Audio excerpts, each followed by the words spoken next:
Hello, everybody. My name is Benjamin Wheeler, and today I have with me the one, the only, Adam Price. Adam, thank you for joining me. No problem, Ben. This is going to be sweet. This is going to be sweet, Adam. What are we here for? We're here to talk about hidden gems in the Highlander format. So this is sort of functionally two things. We're going to be talking about our new series that we're starting called Highlander Brouhaha. Ben, Highlander Brouhaha is going to be amazing. We're basically just going to be building decks together, right?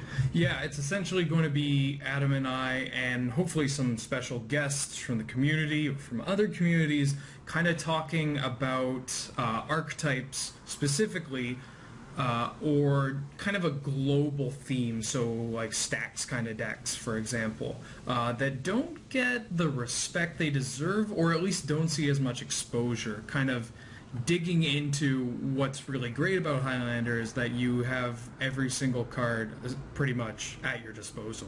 Totally, yeah. And so, and that's like going to be awesome to sort of like talk about those decks that don't see a lot of play. And part of that is going to be talking about these hidden gems. So in this series, we're just going to be just sort of a couple different episode series. We're just going to be talking about old cards that don't see a lot of play. And that we feel like might make the cut in some decks, you know, or some interesting and worth talking about, you know? Highlander is this format where doesn't seem like it's the most forgiving for new players, but at the same time it pulls them in. It pulls in players that kind of played casually and they think, well, I can play this deck now, I can play this deck now. They don't have to kind of attach themselves to standard, modern, or whatnot. And the thing about being a new player, or like getting into a format where you really have to kind of tune your deck to have a specific goal or try to have a specific configuration of cards, there might be some things that you'll skip over, even with like the most thorough of gatherer searches. And I think one of the main goals is to try and spread the gospel of these sick older cards. Yeah, that's like, and that's the thing too, like, I don't know about you, Ben, but like, I play Magic, or Highlander specifically, because I can play like sweet cards from the days of yore, you know? It's definitely, I mean, both Highlander and this series, it's 50% education and, you know, kind Yeah. of learning more about these older cards and their interactions, and then 50% masturbation and that, holy shit, I get to play with cards from the dark.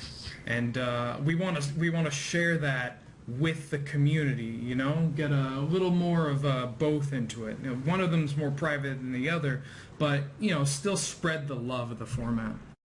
So in terms of like non-inclusions, we're kind of restricting this to like old bordered cards only, but there are some old bordered cards we're not talking about. Like, say, we're not going to be talking about the Abyss. It's well known in Highlander, like, it's not one of those cards we need to talk about, like Moat, for example. Like some older cards that just see already a lot of play. We're not gonna mention those guys. We don't need to sit and talk about why survival of the fittest is good, right? So which sets are so the cards we're going to be talking about, Ben? What are these? Which like sets are these from? Like, what are we going to be focusing on today with the first hidden gems, episode 1? What are we talking about? We're going to be covering the standalone sets. So ABU, Arabian Nights, Legends, The Dark, Antiquities, and I mean, they're kind of blocked together, but Homelands and Fallen Empires. There's really not enough cards in them to make a video about it, so they're going to have to tag along. Let's talk Amnesia before we forget why we're here. So, 3 mana, colorless, and 3 blue for a sorcery. Look at target player's hand, and then they discard all non-land cards from their hand. Well, yeah, so I actually do like this card. I mean, it's a bit overly costed and does require a pretty big commitment to blue, but, like, it's a very strong effect. Like, I mean, Mind Twist just got pointed. I mean, you know, like, this card is, like, sort of functionally a Mind Twist. It's not as good, but it's really, really strong effect. Yeah, you can't hymn to Torak with it, but it's the, alright, here we go, all in. And like you said, you have to be pretty committed to blue, but I mean, getting committed to blue is like having to marry your soulmate, you know? You're still gonna be there for the long run, but like, who's fucking complaining about that? Well, it does cost 6 mana, so that's a bit of an issue, but at the same time, like, the decks that you want to play this in, or the deck, the first thing that pops to my mind is Seinfeld Blue, so, like, a deck about nothing, where you're kind of just sitting there countering, drawing cards, like, hoping they don't land something on the board, and if they tap out for something, they tap out for a threat that they're willing to get countered, because if you don't have an answer, you're dead. So, like, say they play a Hero of Lighthold or something, or a Planeswalker. You counter with it, you untap, you slap this bad boy down. Yeah. They got nothing. They actually have nothing. Their hand is empty. I think this card's really cool. You know, I think it has very limited applicability, but where that applicability does exist, this is their entire hand. This is everything they ever had. I mean, if somebody's looking to play this card, it's certainly better than some of the other finishers, not in a flexibility sense, but if you drop, so you're a control deck or whatever, and you drop down a Grave Titan or a Wormcoil Engine or something, you know, control decks, I guess Grave Titan ain't blue, but, you know, if you drop down that 6 mana bomb and you're like, this is how I'm going to kill you now, it does take a couple of turns. Chances are you haven't gotten in many points unless you got like a Fairy Conclave or a Trinket Mage cracking on it. So, like, against a Storm deck or against any combo deck, really, they think, okay, I'm going to die in X amount of turns, but don't worry, I'm going to kill them before that. And Amnesia's kind of this, like, it requires some assistance, right? It usually...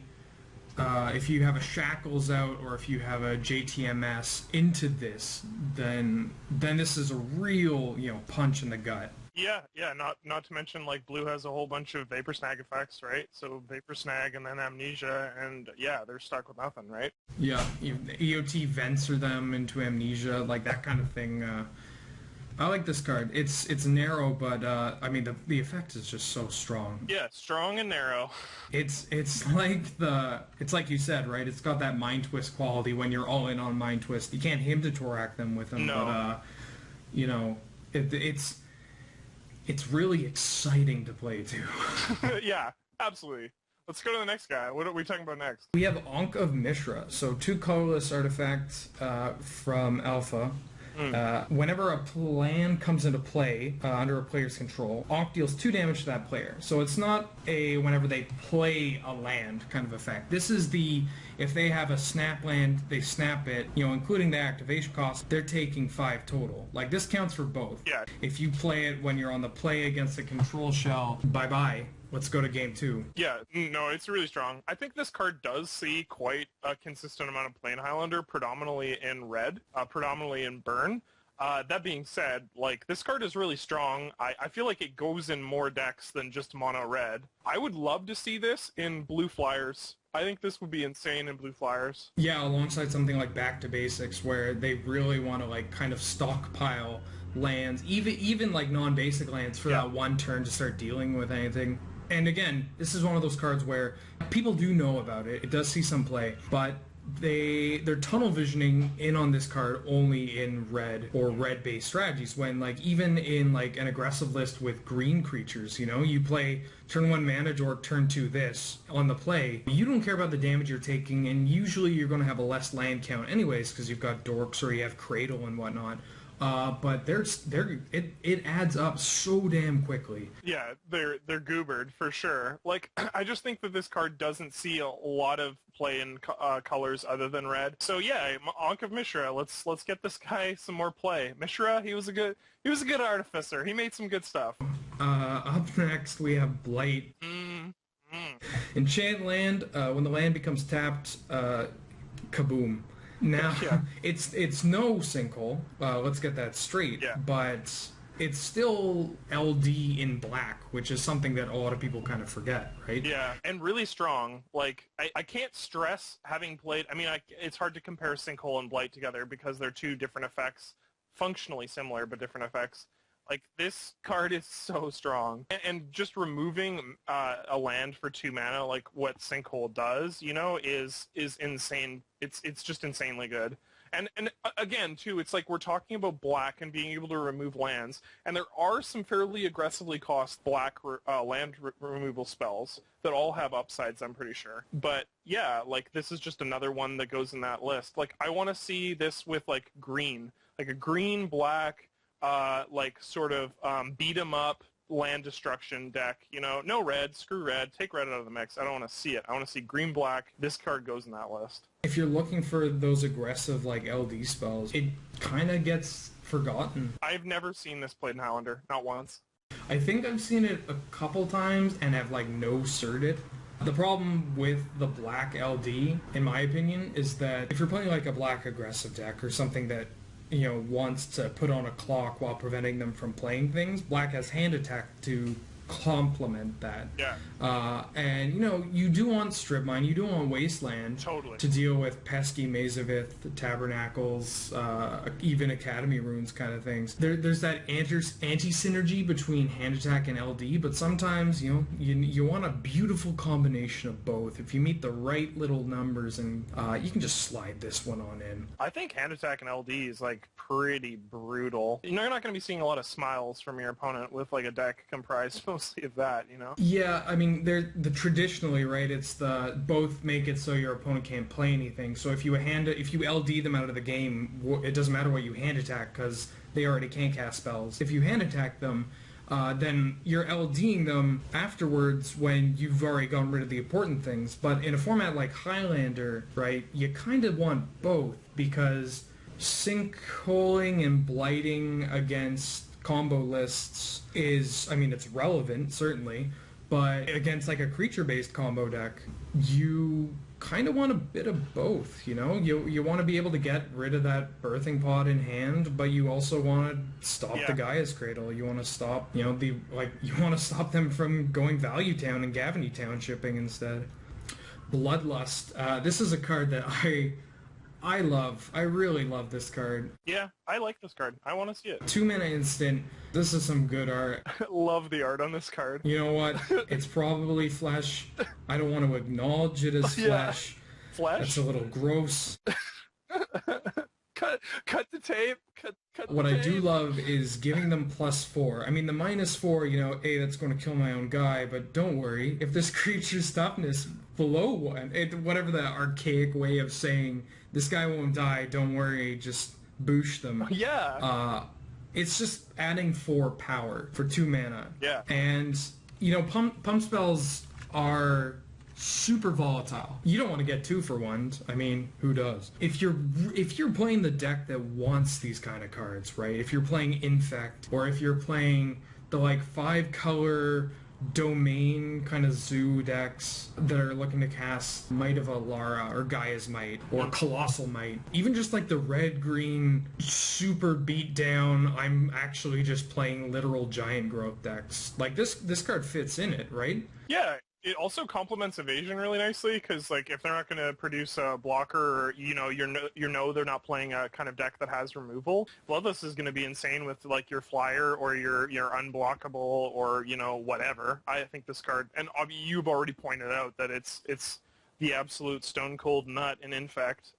Infect is always looking for more effects like these. The Infect decks we have seen have kind of fluctuated in their colors. I think probably a 5-color, go hard or go home, right? You're on Infect. Yeah. But the one downside, obviously, is that it's a pump spell, but it doesn't save your guy.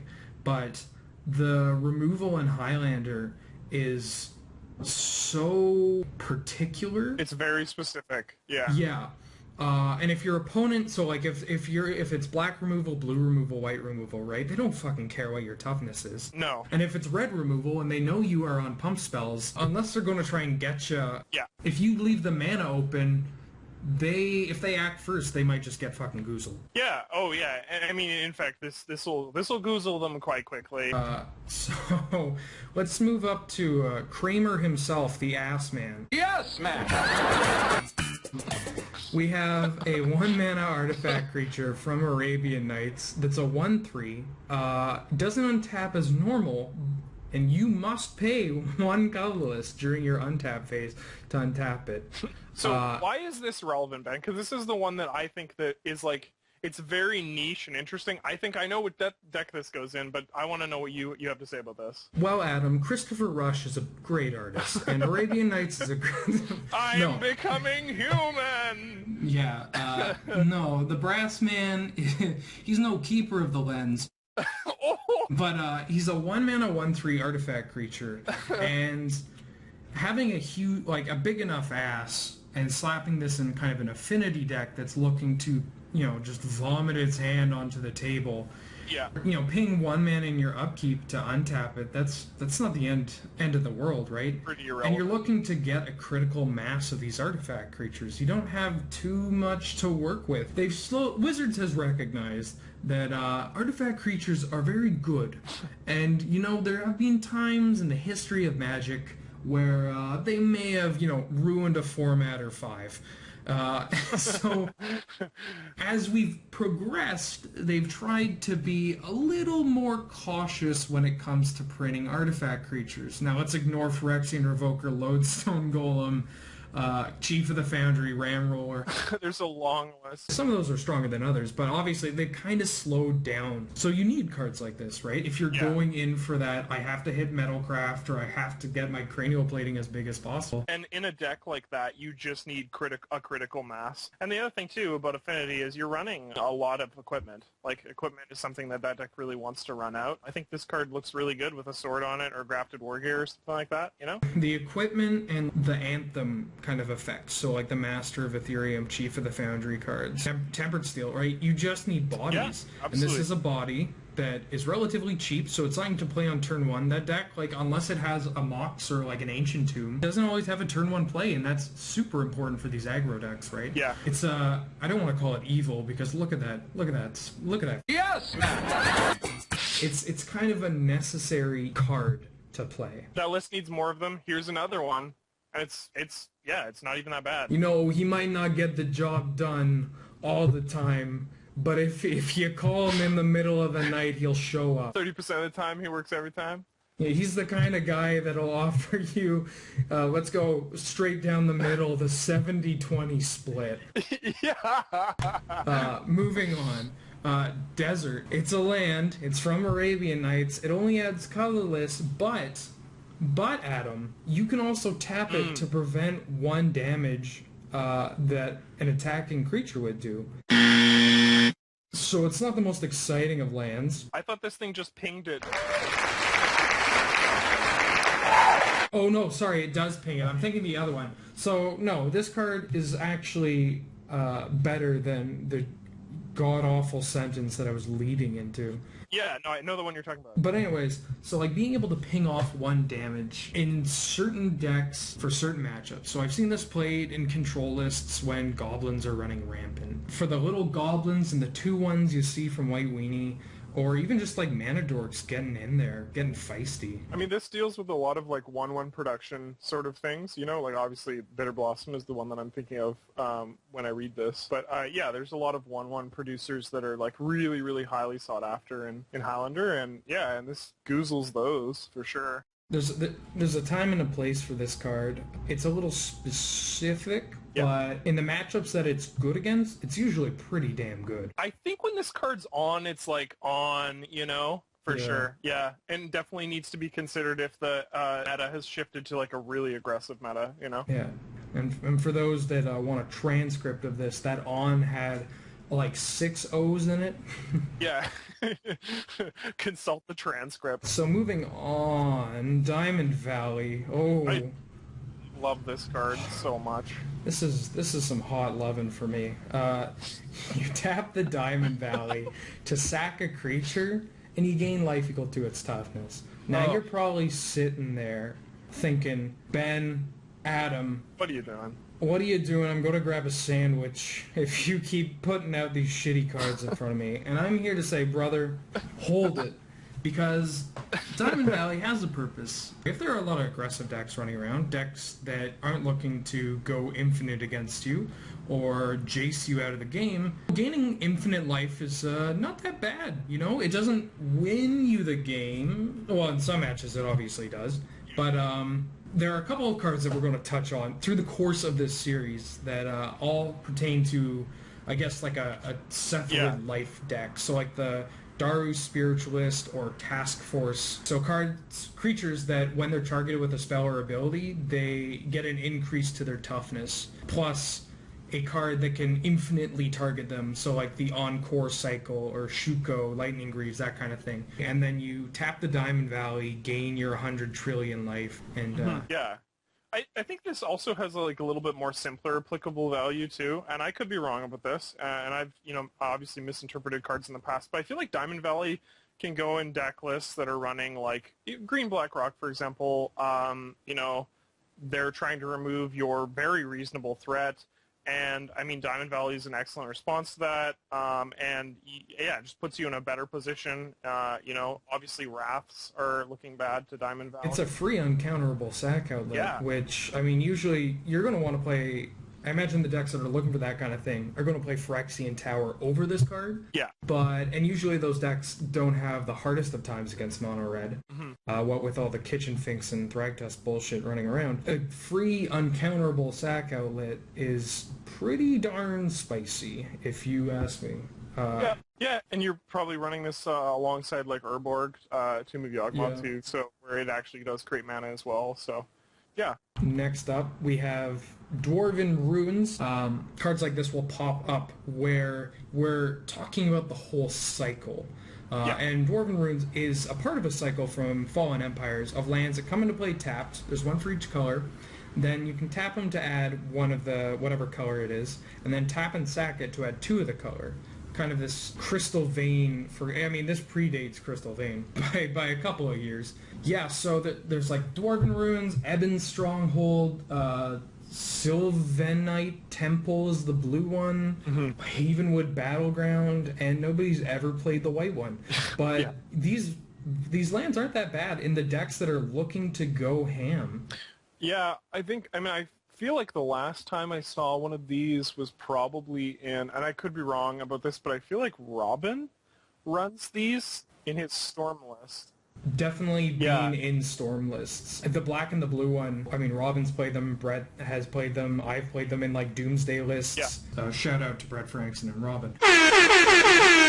Even in like a Blood Moon kind of stompy list, if you really want to get them, you're willing to make a sacrifice. Getting out that Trinisphere or that Blood Moon ASAP.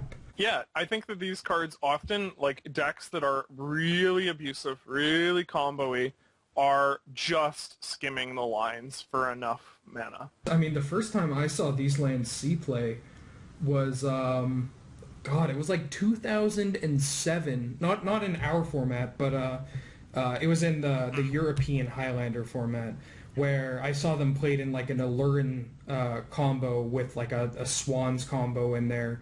But like basically the deck wanted to get to 4 as soon as possible. And didn't have any plays before that, Yeah, I mean maybe a mana dork or two, but really you're just like looking to get as much mana as soon as possible without dedicating slots to the less impressive rituals. Which is nice, right? Because it's still a land. Like sometimes comes into play. I mean, it comes into play tap. Obviously, a downside, but it doesn't take up a slot, which is super necessary for like certain combo lists or certain all-in decks, right?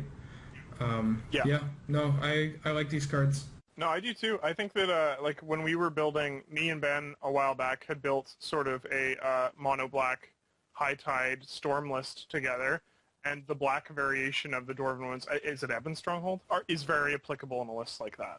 Festival, a little more niche, great art, another Mark Poole classic from the dark.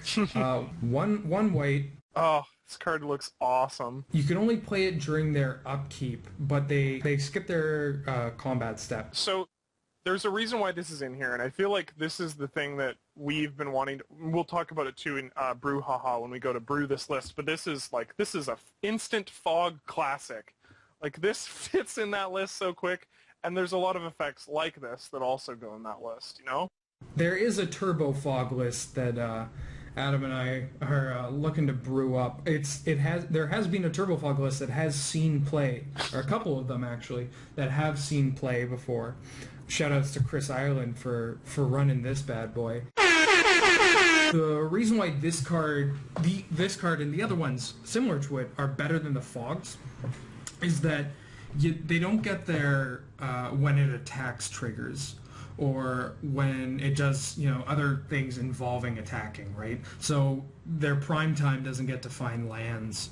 Their Pain Seer doesn't get to become whatever the hell that Born of the Gods bullshit inspired or whatever trigger. But basically it's just better, really. And like sort of the case scenario that I use against this is like festivals are better than fogs in lists that like actually care about attack triggers like Hell Rider, etc. Yeah, because that way you're still able to not take any damage from those type of effects.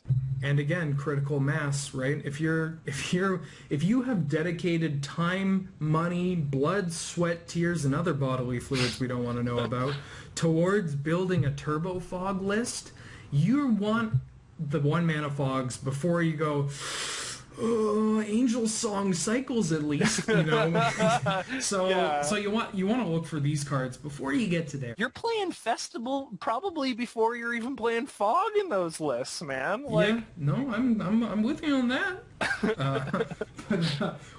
Let's carry on. Forcefield. This one's near and dear to my heart, and I imagine it's close to yours as well, because it's an artifact that costs 3. So I think you know what land can cast this. Right on point. Workshop, obviously, but I love this card. I really do.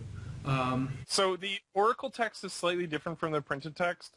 It's one colorless. The next time an unblocked creature of your choice would deal combat damage to you this turn, prevent all but one of that damage. Yeah. So I mean, obviously, if you're against like a swarm deck, it might not be the best for that, but nice crater hoof, idiot. Yeah. Or like, it's a great defensive card, easy to cast for the decks that want to play it, like stacks lists, artifact, like all the blue artifact lists, anything with workshop, really. This card actually keeps you alive. Like, it's crazy. I think that a list like that too is always looking for more effects that reduce the impact of.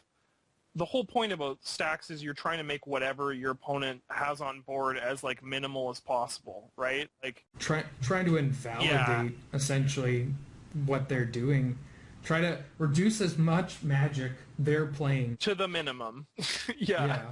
So Forcefield does that, and obviously, like Ben said, it's really good against, like really large, dumb idiot threats. But I mean, sometimes you just leave two mana up, so they don't swing at you with like 1/2/2 and a 3/3 or whatever, Yeah, this one's a little pricey, so that might contribute to why it doesn't see as much play. But hey, there's always a collector's edition copy somewhere. How pricey is Forcefield? Off the cuff, yeah. Yeah, like last time I remember it being like at least $100, like 130 maybe even. Like you can probably find. I'm sure there's a collector's edition. There's a collector's edition that's a lot cheaper. Or just buy the original because like. Hey, it's only going up. And fun little Magic the Gathering Easter egg. It appears the gentleman is holding off Mox Jet. Yeah, to really get the effect, though, I'd suggest taking your Mox Jet and your Alpha Forcefield and, just cutting the card up to really align them. Yeah. You don't want to get the borders in there. That's just, No, if you want to go hard, right? Buying this card is really just about arts and crafts. It's nothing about magic. And if I know anything about people that want to waste their money on pipe cleaners, they're down to throw cash at something like that. Anyways, and here we go. We have Gaea's Touch. Double green, enchantment, another classic from the dark. It's basically one of those cards where the Oracle text reads completely different from what the actual card does. It's not a clusterfuck in the sense of Chains of Mephistopheles, but it's a clusterfuck nonetheless. So it's effectively an exploration. However, instead of just saying you can play an additional basic forest per turn, it's an activated ability of 0, put a basic forest from your hand into play. You can only use this once per turn. Oh, okay. You actually have to like. Okay, yeah. So you're. Yeah. you're doing this. You're paying that 0. You pay that 0. It can be needled, it can be revokered, like, somebody can no-sir you on this. But it also has Sacrifice Guy's Touch, add double green. You know, Storm counts 1. Shoutouts to that. I like this card a lot. I mean, obviously, you generate you more land if you're in a deck that, wants to play more lands a turn, something that ramps into its, like lands lists. But it also just has an upside.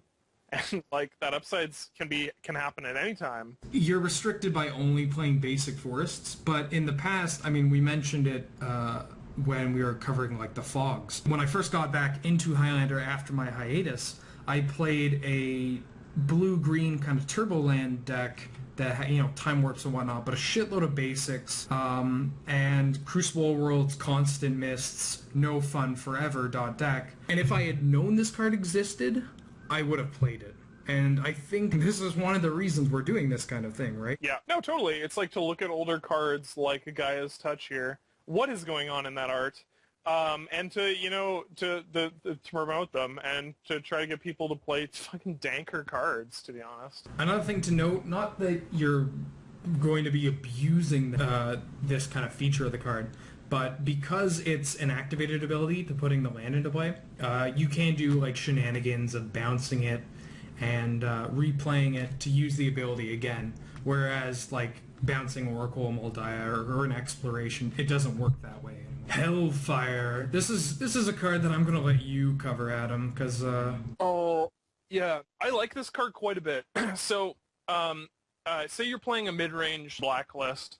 Generally, like, the health, really doesn't matter. So just forget this. This is just 5 mana, blows them apart, leaves you hanging out, and the art is unstoppable. It's so good. I need a copy of this card, but apparently it's like $13, which is like ridiculous for something that is from Legends. Is this? And that's probably another Legends. It's $13 because it's from Legends and because that art is too hot to handle. Yeah. So 2 colorless, 3 black says destroy all non-black creatures. Hellfire deals X plus 3 damage to you, where X is the number of creatures put in the graveyard this way.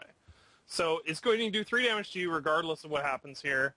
And then if you kill 3 creatures, this card's effectively done 6 damage to you. I think this card's really strong. It's a one-sided Wrath. We've covered that. Triple black's a little scary. Yeah. But I think there is like an untapped black mid-range deck in the format, which is, again, a deck that I'd like to cover, or that we'd like to cover in Highlander Brouhaha, where you want these kind of cards, and the life loss isn't that bad because a lot of the cards that a lot of the creatures and whatnot, or the cards that you want to play in this kind of deck, be them Nighthawk, unfortunately, the new Liliana that I've kind of grown a little more interested in, Tendrils of Corruption, I mean, even just motherfucking Corrupt. Oh yeah, Drain Life.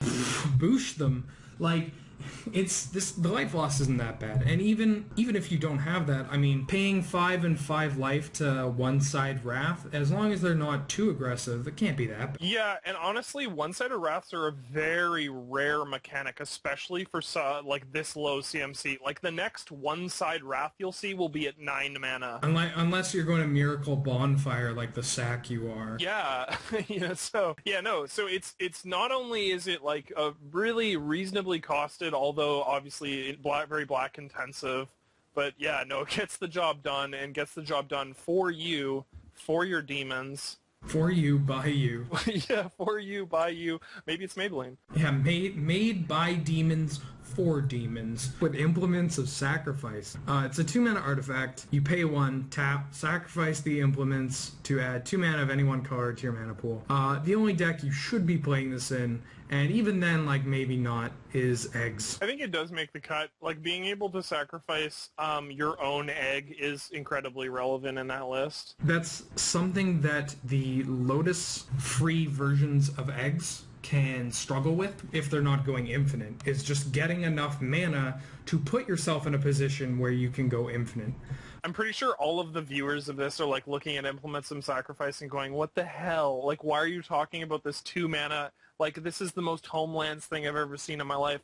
But I think this actually is super playable in eggs. I think sometimes you need this effect, and you do need, again, a critical mass of eggs that sack themselves, so they're in your graveyards, so you can bring it back, etc., etc. Yeah, it's got that kind of like of Ramos thing going on where it can add up mana, but it's cheaper, 2 mana obviously, and it's Margaret Organ Keen, and this, if you haven't looked up this woman's art, Yeah.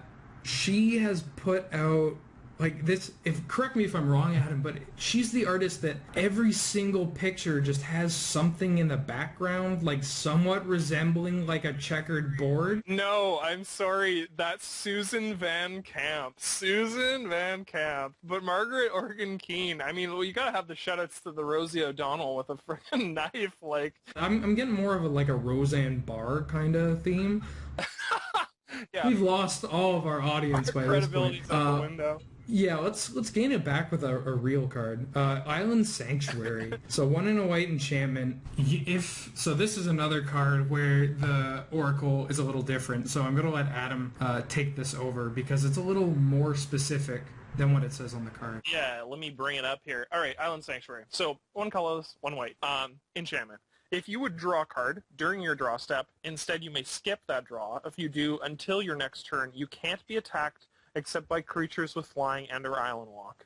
So it's like a moat at times. I mean, nobody has Island Walk. The only Island Walk creatures I can think of that see play would be like Cold-Eyed Selkie, and if somebody brings like a Merfolk deck. I think that there are still like white, black, red stacks variants that really want to run this card. If you asked somebody to name 5 creatures with Island Walk, you'd only get like people that played Edric and EDH answering you. Actually, that's fair. That's actually really fair. Okay, so this card is, like, forget the Island Walk thing. Like, unless you're getting attacked by a 7-Eleven, you know, whatever. When you're getting the convenience store special. Yeah.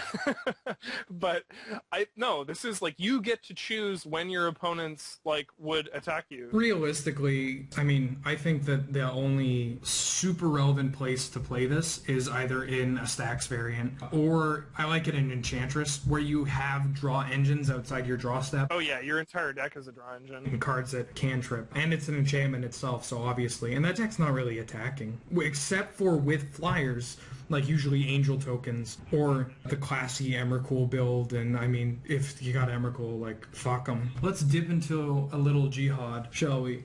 So triple white enchantment. Adam, I'm actually going to let you read the Oracle text on this one again. I have a base idea. I've played it before. So as it enters the battlefield, you get to choose a color and an opponent. Both. You get to choose both. 2 for 1, good. White creatures get +2/+1 as long as the chosen player controls a non-token permanent of the chosen color. And the chosen player controls no non-token permanents of the chosen color. Jihad is gone. It's gone bye-bye. Comes into play, you choose a color that your opponent has a creature of. Your dudes get +2/+1. If he blocks with that guy or she blocks with that guy's gone, and Jihad might be leaving as well. But it still acknowledges other permanents of that the color, so like enchantments or planeswalkers or whatnot. But even something as simple as, like, obviously this is a white weenie only card, and there are times when you don't even want to slap this in, but when this card is good, it's an absolute fucking house. It's one of those cards where, like, they swing in with a guy and then they play a guy, right? So they only have 1 untapped and 1 tapped, or even if they don't play a guy and they just swing in with their dude, and then you slam this crack for like an additional +4, +6 power or whatever from the Jihad alone, and then if they block or whatever, if they have their guy, then they still have something for the next turn. Looking real good. And if they only have 1 guy, crack in, take whatever boatload of damage you want to ship, and then next turn they're kind of like, oh, I have to get rid of my guy and I'm still just taking all this damage. Totally. I feel like this kind of effect is very much similar to, I mean, it's different because obviously, like, hatred is instant, but you basically are, like, wanting to do Alpha Strike with Jihad. And, like, all your guys are 2/1s. Maybe they're getting a +1/+1 from something, so they're, like, all 5/5s or whatever, and then you're just swinging for, like, boatloads of damage. I will make one mention for players that end up grabbing a copy of this, which I would, if you're playing White Weenie, I would definitely recommend it, because First off, insane art. It's from Arabian Nights, so it's gotta be good. It's gotta be good. It's the classiest fucking set in Magic. Or, well, yeah. I mean, I don't want to say that with Adam in the room when we're going to be covering Antiquities cards. But, one thing to note with this card when you're playing it, and if they have blockers, when you're taking damage calculations, it can end up screwing you over with First Strike. Where, like, if you have a First Striker and they only have one thing, and you have two other dudes that are getting plus, and you're like, okay, I'm going to get 6 through with this, and even if they block, like, my biggest dude who has First Strike, then they're dead. But they block with their dude, First Strike damage happens, their dude dies, and then you lose the Jihad. That seems specific, but in White Weenie, where you have like 5+ creatures with First Strike, it could end up costing you the game. And this is a card where the Oracle text reads a bit differently from what it says on the card itself, so just keep that in mind. Next up, this is a card I am certain everybody knows. I am certain they've probably died to this on the playground, or like in a booster draft, or like maybe even 1.5 back in the day. But Juggernaut has a place in Highlander, folks. This card is so... What's the word for when something just fits and is and works? Pulling out my thesaurus, we have like bonkers, the nuts, bee's knees, fucking cash money. Yeah. This guy...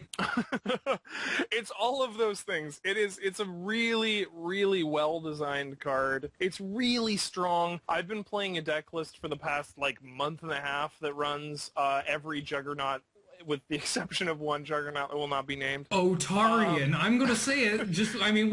We need them to know. Don't play Otarian Juggernaut, and don't play Keldon Battlewagon. It's a really good card. So that, I mean, the deck that this guy goes in, I've played him in like other stacks decks before, but I think the brew that you ended up coming out with, and that we kind of worked on like a month ago, Battle Bots, like I think that's where this guy really fits, right? Where you want just like the biggest power to mana cost possible in you're playing Workshop or Mana Rocks, right? Yeah, he's one of those ones too where a lot of people would say, he might even go on a lower end list. I would sort of argue that you kind of want the 3/2/1 cost artifact creatures in the artifact aggro variant of that.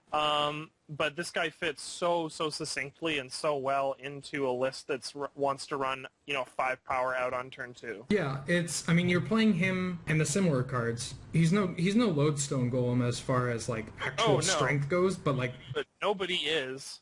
But in a deck where you're kind of saying, here's my threat, hear me roar, what are you going to do about it? And if they have the bolt, they have the bolt. Yeah, if they have it, they have it, whatever. Yeah, if they have it. But that's the whole thing about those decks, is that if they don't have it, then you know what else they don't have? Life points. Yeah. And the dead.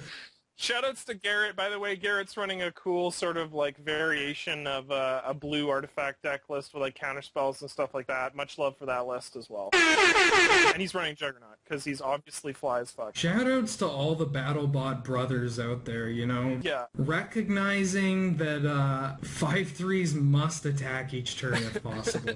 Yeah. And they can't be blocked by walls. I haven't had it happen to me in Highlander. That's a lot of H's. But I really just want somebody to be like, oh fuck, last line defense, Wall of Omens, baby. You're like, nah. Whoops. We could sit here and just talk about this card forever, but we need to talk about Land Equilibrium instead. Another card, I'm going to pass it on to the man with the Oracle text. Alright, give me 1 sec to pull it up. Let me just run the numbers on this one, Ben. Alright, Land Equilibrium. 2 colorless, 2 blue. It's an enchantment. It says that if an opponent who controls at least as many lands as you do would put a land onto the battlefield, that player instead puts that land onto the battlefield and then sacrifices the land. So if you have 2 lands and they have 2 lands and try to play a 3rd land, they have to sacrifice one to create, would you say, a land equilibrium? Yeah, I would say exactly that. That's very appropriate. You know what? Great observation, Ben. Thank you, Adam. They do get to tap their land for mana because the land comes into play before they sacrifice. Yeah, it's a triggered ability. Yeah, we're going to move on to this card quickly because the next card actually very similar to this. This goes into stacks lists, obviously. Yeah, both of these do if you're running. Obviously, you're running blue, but yeah, I think they don't both have a place in those lists. For those wondering, the next card is Mana Vortex. This card is so sweet. The art is just fantastic. It's cheap, synergizes well with Crucible, obviously. I mean, the other one does too. And these are the real hidden gems that we want to kind of... I played this. I love this card. I think this card's insane. Who thinks that blue has, like, these enchantments that prevent players from having lands in play? Mm-hmm. It's so off color. Like, it's so fundamentally off color. But it's also very strong. I could think you kind of need Crucible, or at least some kind of, like, some kind of advantage before playing this out, or else you're just going to get burned. But yeah, you're not running these in a list that it doesn't run Crucible. You're not running these in a list that already doesn't have mana rocks in play. Like, you're going to have your Dimir Signet, you're going to have your Coalition Relic before you have a Mana Vortex in play. But no, it's strong. Like, I think Mana Vortex on its own wins games. That's the thing that people sort of forget about. Like, oh, it has this insane drawback.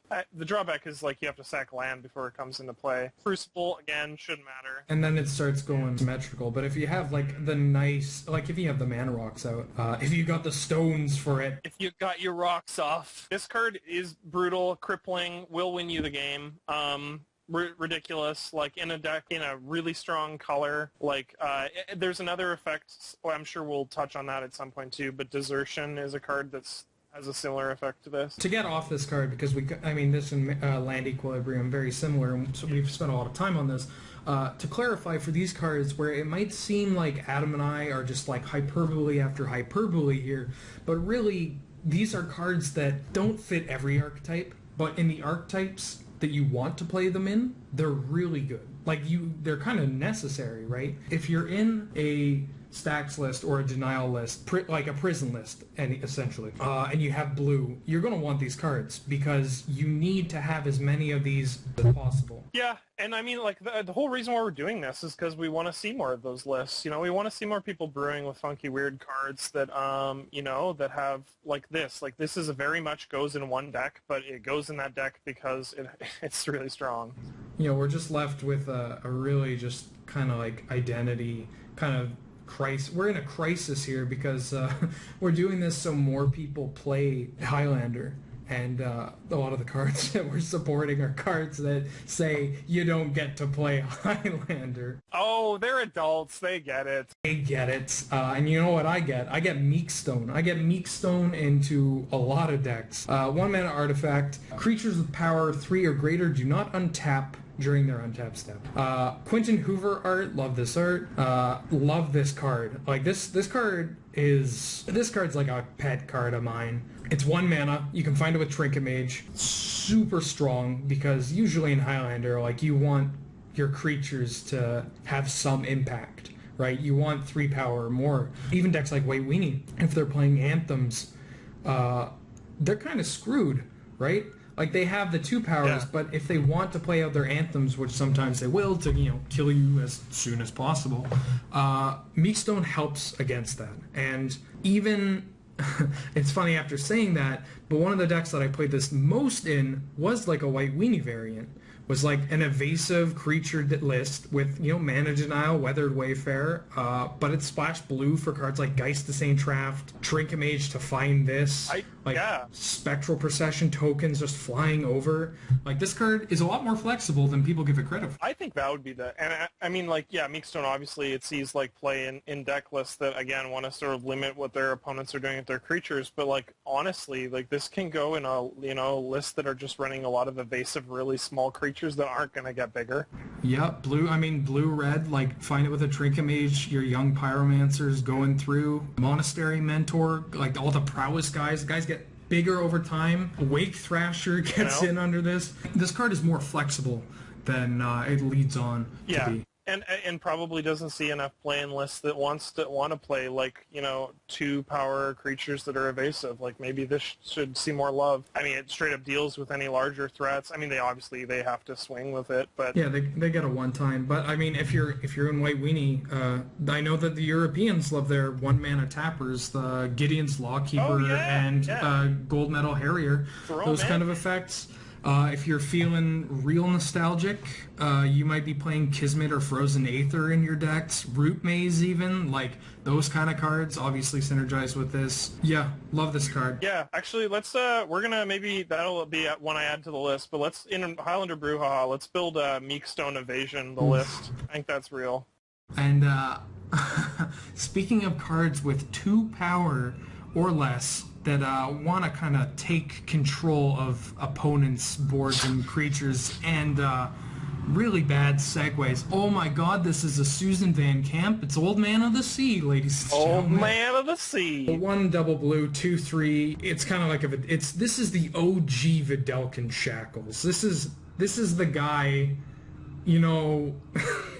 this is a classic. This is a stone cold classic. I have no idea what is going on with the card concept. The card, the power toughness level seems ridiculous. The art is ridiculous. I just don't know what is happening in this. Why did they name it Old Man in the Sea? Like, I have so many questions for Wizards. I don't want to turn this into Ben covers 1001 Arabian Nights, but trust me, the name is a bit relevant. Anyway, I love this card though. I featured it in my little pet Blue Moon kind of decks. I've seen it in Seinfeld lists. I mean, even in like Blue Tempo lists. This card is powerful. It's a little vulnerable, obviously, more so than Vidalcan Shackles, and it doesn't have as high as a ceiling. Or, I mean, it has a confirmed ceiling, whereas Vidalcan Shackles just keeps going up and up and up. If you're looking to really double up on these kind of effects, don't count the Old Man out. I mean, if he's able to wrestle this guy, pretty sure he can wrestle up somebody else's creatures. Moving on. Now on to something more boring. Reconstruction. 1 blue, you bring back an artifact from the graveyard to your hand. Ladies and gentlemen, this is boring. There's not much to say about this card other than if you're in the mono blue artifact deck, I mean, maybe you want to play this card. You don't always want to, but... I think there is a very, again, and a lot of these cards, as we've sort of discussed, like have very narrow application, but are good.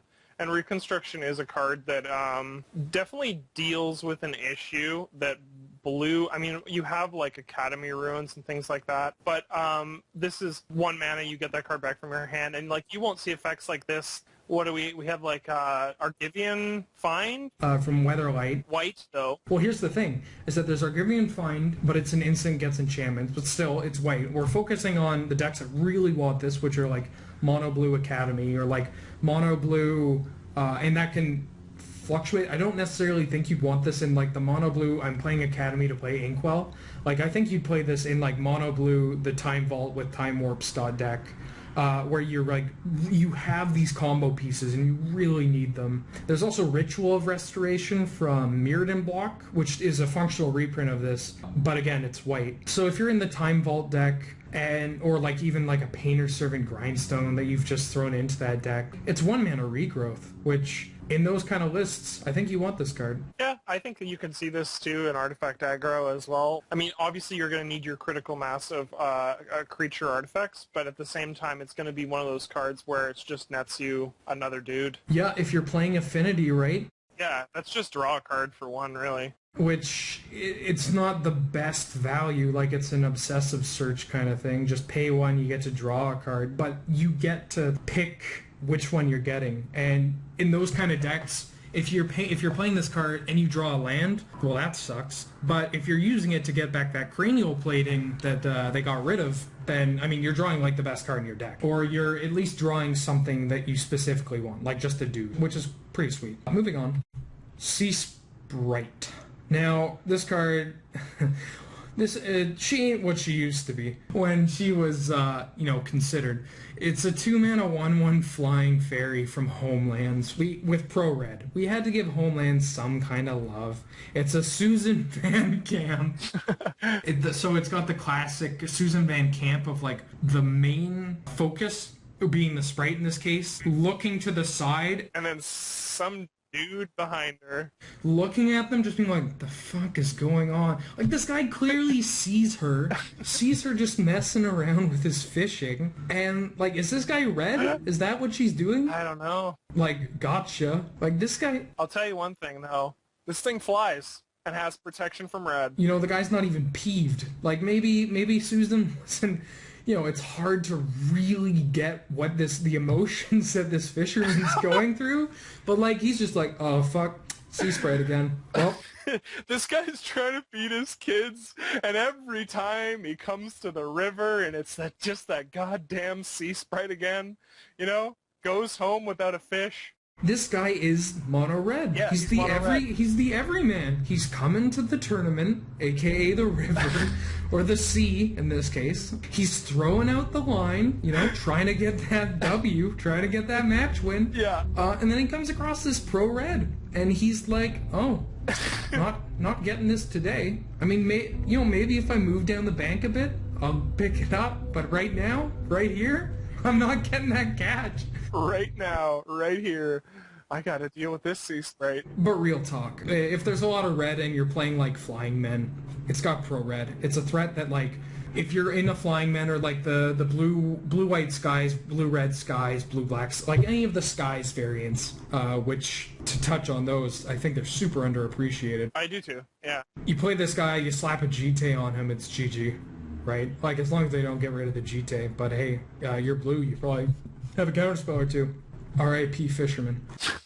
Rip red. Another blue card from the Homelands Fallen Empires, Seasinger. This card, I've got a real love for this card. But again, Adam, I'm going to turn it over to our Oracle man. Okay. Read us through. This one's a goddamn nightmare. Okay, Seasinger, Merfolk, relevant tribe. 1 colorless, 2 blue. When you control no islands, Seasinger, Kaputskis. You may choose not to untap Seasinger during your untap step. And then it says tap, gain control of target creature whose controller controls an island for as long as you control Seasinger and Seasinger remains tapped. So let's kind of break it down. It costs 3 mana and is a 0/1, so that's a decent amount of mana to pay for a pretty vulnerable threat, which kind of sucks. It's a Merfolk, which isn't super relevant, but I mean, if you're looking to play the Merfolk deck, you kind of need to get what you can. Bury Seasinger if you control no islands. So sacrifice it if you have no islands. Well, you got double blue in the mana cost, you're probably playing islands. Now, this is where it gets specific. You gain control of a creature that another player controls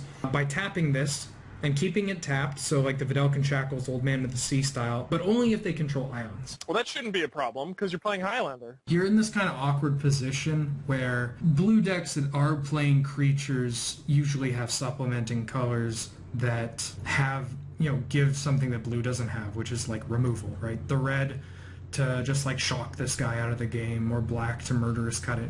But it's one of those things where like they kind of have to deal with it. It's easy to do, but if they don't, then you just get to steal all their shit. And I like this card. It's situational, yes, but don't discredit it. I think it is a mechanic that I feel like does see play in Highlander in a matter of other ways. I mean, there are some decks that want to, search their opponent's library for a creature. They want to control magic, that sort of thing.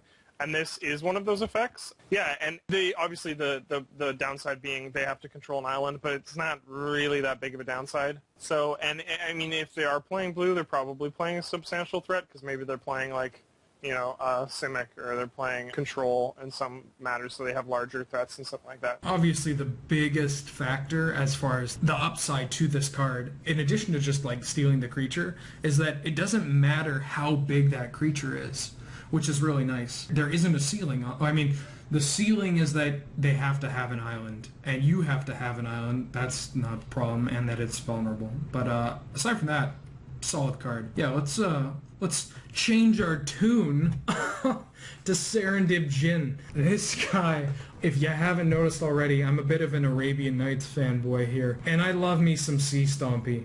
I love me some Stompy in general. Off the bat, 2 colorless, 2 blue for a 5/6 flyer, which in those kind of decks, it hits hard, which is what you're looking for. And even if there's like definitely a downside to this guy, during your upkeep, you have to sack a land. And if you sack an island, which you usually have in these decks, he deals 3 damage to you and is tapped. And then if you have no lands, you gotta sack him.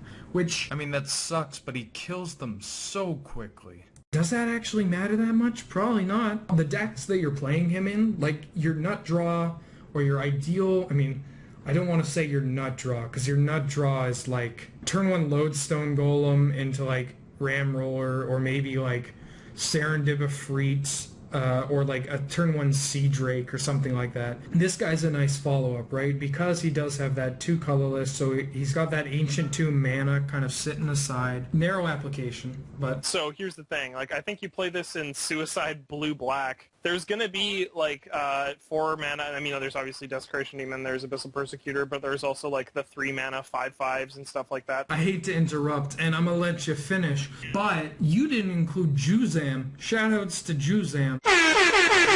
Oh yeah, Juzam, put him in there. Like, I think there is enough, I think there's another 2 or 3 blue cards with like 4 to 5 power that could go in that list as well. I mean, there's a lot of big dumb idiots that can fit in these kind of decks. It's just... This is more like big dumb degenerates. Hey, let's not be too harsh on the Highlander scene. No, I'm just kidding. I'm as bad as every single one of you. Anyways, when we talk about these decks, right, we usually focus on single colored, but I imagine that hitting 2 colors isn't that difficult. So if you really want to reach all just big fatties without having to go into like Sower of Temptation in these kind of lists, don't discount the Serendib Djinn. It's not all Afrits when we're talking about Serendib, alright? Plus you got, like, you could run Crucible in those lists. You could also run, like, your Wastelands, your Strip Mines, and then you could put in the blue-black Land Destruction. Boosh, you got yourself a deck. Have we talked about blue land destruction before? Because maybe this guy kind of goes with that I theme, think, I think there's a list for you. Serendib Djinn, there's a list for you, my man. Maybe if you're losing land... is there a card that references how many lands you have and then restricts how many lands your opponent has? Yeah, let me think. Is it Land Equilibrium? Yeah, it might be Land Equilibrium. I think we're talking about Land Equilibrium, the card that we just featured. Enough of us being assholes. They already get enough of that as it is. Let's move on to Smoke. Double red enchantment from Alpha. This is really off color. And I love it. Each player can only untap 1 creature during their untap step. Yeah. Again, we're in that era of where, like, they don't want people to have fun playing Magic. I love this card Yeah. so much. It's I mean, it's a lockdown card. It restricts what they can untap. You play this with Icy Manipulator, goodbye, you know. Yeah, play this in creatureless decks, obviously. Or if you're only playing, like, 1 big dumb idiot. Yeah, play it with Inferno Titan. This card's really simplistic, and this fits into the mono-colored, maybe 2-colored. When I say Stompy, the usage of that term has kind of evolved from, like, Rogue Elephant and Joriel Centaur kind of decks to more Ancient Tomb into Big Dumb Idiots with lock pieces. Sizable 3 or 4 drop threats. Yeah, get as big of a creature as you can into play as quickly as possible. Try and ignore the drawback and then lock out people. You know, these effects are obviously symmetrical, but you want to try and make it so that you don't actually care. I'm definitely going to be getting a copy of Smoke pretty soon. This card's awesome. And it's like, you brew with it. Brew with this card. The card has been reprinted too, so you don't have to shell out however many dollars for the black bordered copies or the unlimited copies. I think it was in like 5th edition or something, so like you can pay a solid 27 cents for that. Soul Exchange. This is a beauty of a card. This is a card that I actually have not seen in Highlander.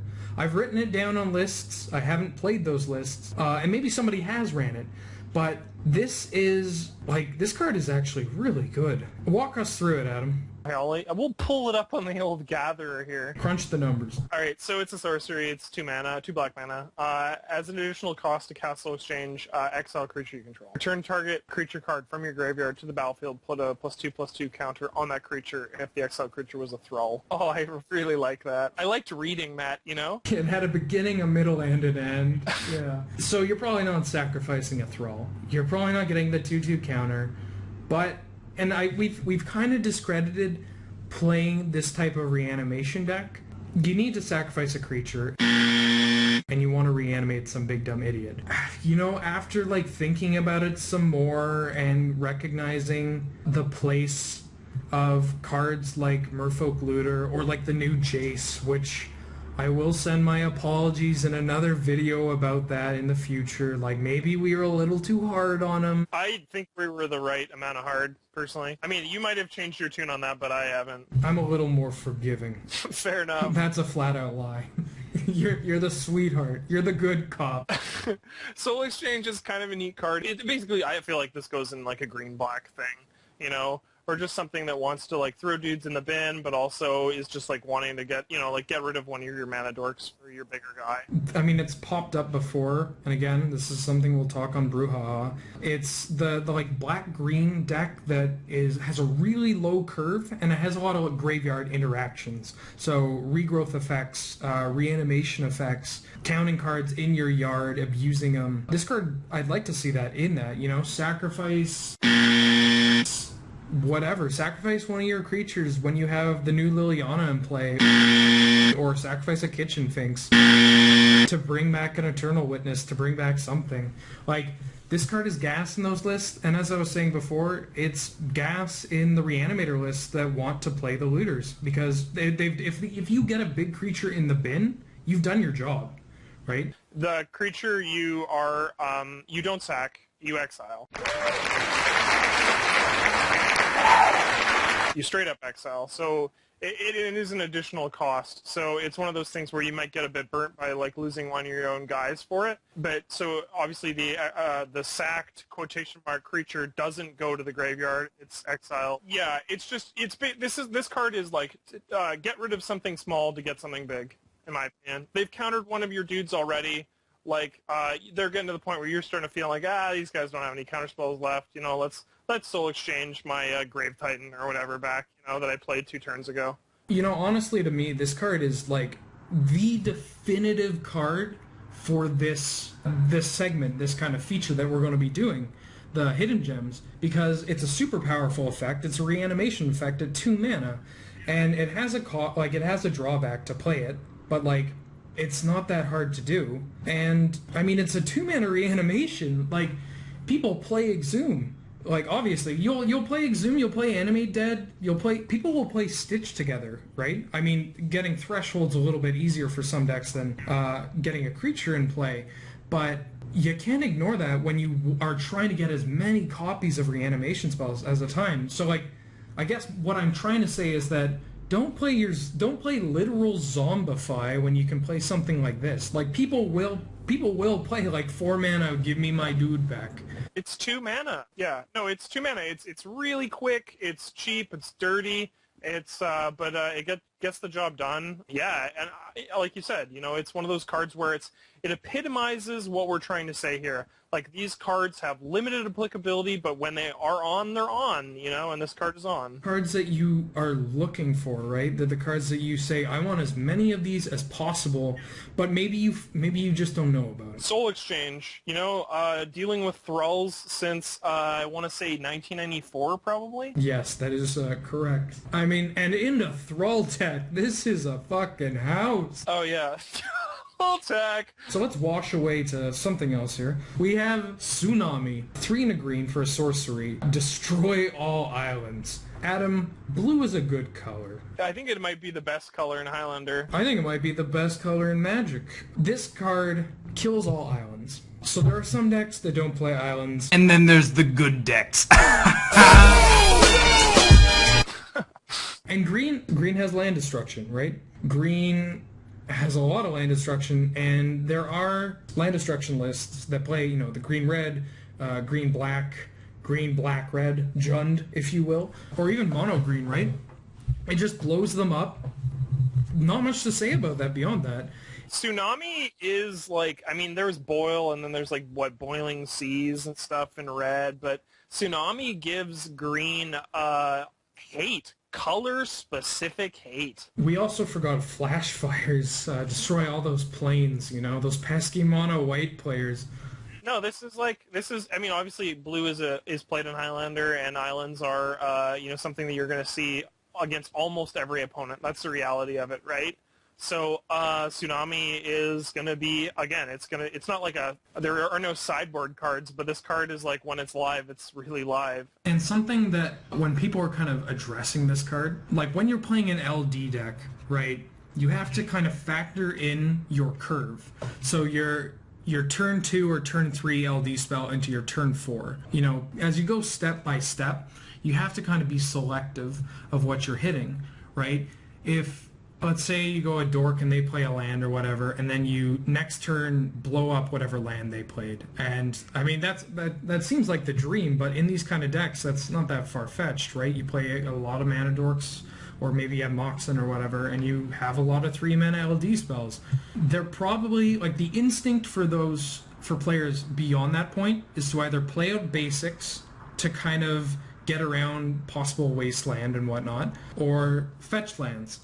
And fetch lands obviously have to get something of a land type. So they can't find their Glacial Fortress or whatever. They have to get, their basic island or their Hallowed Fountain or whatever. And when you're going up the curve, if you can hit multiple lands with this, great. But even if you can't, even if it's just 4 mana, blow up a land, like a Demolish or whatever, like, that's fine. That's kind of what you want. You just want to keep them off their curve. So by having your own curve, having your kind of like stepping stone, this like sly kind of configuration of spells, if it hits more than one, great. If it only hits one, fine. It's doing its job. Yeah, I think realistically too, like looking back at all these cards, let's like really have let it sink in and stuff. If you think that, we were off on some of these, and we're likely off on some of these, because we're really just trying to push these cards into into people's minds, but the fact of the matter is, like, any and all of these cards, they're gonna get you an O on someone's face, for sure.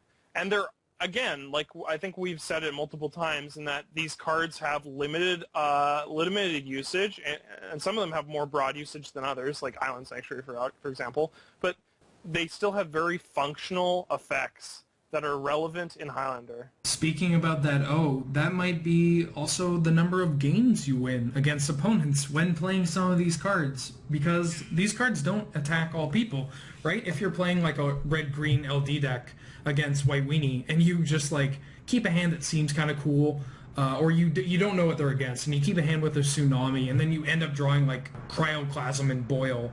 Cryoclasm hits planes, so maybe a bad example. But if you draw those like matchup-specific cards that, in reality, there are a lot of matchups that they hit, but they will blank sometimes, you might lose that, You're probably going to lose that. But that's the price you pay for playing these kind of decks that aren't just like catch-all snooze fests. Yeah, that's the thing. Like, yeah, it's about keeping some like really, really interesting cards that are like fun to see, as well as like in those specific matchups have like some pretty cool usage, There's no snooze fest here. Like, there's no snooze fest when you're catching Gaea's touch, Like, if you look over the history of Magic 2, these kind of all-in decks have been present. They've certainly been present, and they've won events in the past. But usually for Eternal formats, they don't consistently appear as the top deck because they are hated out, or they kind of have a matchup lottery attached to them, right? Like, if you're on the all-in red deck from Old Extended, where you're looking to go Deus of Calamity on turn 1 or 2 or whatnot, and they just Path to Exile it, well, there you go. But that's the price you pay for playing these kind of decks, but you have to just accept that, right? If you're playing stacks, or if you're playing like BattleBots, you have to accept that people have Bane of Progress, or they have Reclamation Sage, and then they're going to pod into a Phantasmal Image. it's about getting their goat at the right time, and you might not always get it, but when you do, oh, that's a spicy meatball. Yeah. So that was ABU, Arabian Nights, Antiquities Revised, Legends, The Dark, Fallen Empires, and Homelands. Oh yeah. So that's going to be the first sort of our series. But yeah, this is really just like talking about really sweet old cards that we'd love to see more play in Highlander, and we think that are that should be played. What do you think? Like in terms of just a really smooth wrap up, what do you think are the most playable out of all of these cards? Oh geez, I mean, admittedly, they're probably the cards that we commented that they already see some play. So like Ankh of Mishra, but yeah, and Forcefield. Those kind of, those are really flexible also because they're artifacts, and they deal with. Ankh of Mishra deals. It doesn't discriminate, right? But Soul Exchange still really impresses me. Yeah, I think Forcefield needs more. Yeah. Yeah, I think Island Sanctuary is super playable. I've played Mana Vortex. It's insane. Yeah, I'd like to see more Blight. I think Gaia's Touch is really real. Yeah, sticking with the theme of the kind of videos we put out in the comments, I'm probably going to write up the, all-star cards, the niche cards, or, matchup specific cards, just in case, you didn't want to spend however many minutes it was listening to us ramble on. Look forward to seeing these cards included in the Highlander Brouhaha podcast that Adam and I are going to be starting up very soon. Yeah, so that was episode 1 of Hidden Gems. Tune in next time for when we talk about alliances, Mirage, Visions. Yeah, we're going to Ice Age block next, which... It's going to include Ice Age alliances, and then a little new. It's going to include Cold Snap, but nice. Cold Snap has some spice. I'm sure you guys know I have quite the affinity for Snowlands. But thank you for watching. This has been Benjamin Wheeler and my lovely co-host Adam Price. Hope to see you guys in the future. Thank you. Thank you for watching, and if you liked that video, feel free to subscribe to our channel, like our content, and be sure to watch out for more hidden gems, deck techs, set reviews, and all that goofy jazz. You can also follow us on our Highlander Facebook page at Canadian Highlander on Facebook, or the Canadian Highlander WordPress, our newly updated website, and you can follow our various podcasts that will be linked within the description. Thank you very much. Goodbye.